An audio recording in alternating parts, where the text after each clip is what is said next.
لەبارەی درێژەکێشانی ئابڵۆقەی بەغدا لەسەر هەرێمی کوردستان چی دەڵێیت؟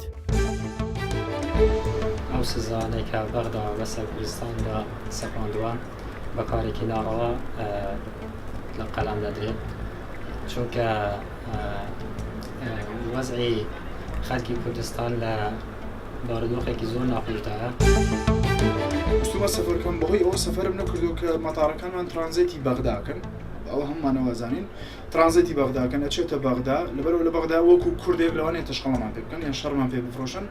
ئیتر ئەوە هۆکارێکی زۆر گەورەیە بۆ ئێمە وەکو گەلانی وەکو گەلی کورد وەکو هاوڵاتیەکی کورد ئێمە زۆر زەرمەندی لەوە. ئێمە لە 2015 و 16 نەمانتوانی یەکرێزی خۆمان بپارێزین کە ئەو کاتی حکوومەتی عێراقی لە تەنازولدا بوو.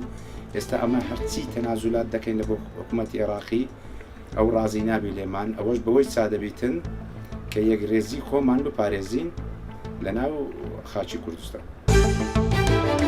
بەڕاستیەوە قەدرێکی گەورەیە بەغدا لەمە دەکاتن نادەستوری و نایەساییشە نسبەت هەرێمی کوردستان.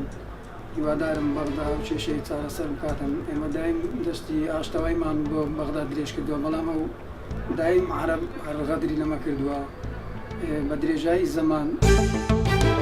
ئەو ئاڵۆقانە حکوومەتی ناوەند خستوێتە سەر حکوومەتی هەرێمی کوردستان بەڕاستی کاریگەریەکی نێرێنی تەواوی لەسەر میلەتی کورد و بە تایبەتی گەنجەکان کردو کە تاوەکو ئێستا ڕوا لە گەنجەکانمان دەکات ڕوو لە ئەوروپا بکەن. ئێستاکان ئەو ئاڵۆقانەی کە حکوومەتی ناوەند خستوێتە سەر حکوومەتی هەرێم بەڕاستی گەنج و دۆڵەمەند و چینی ناوەڕاستی هەمووی بێپارە کردووە.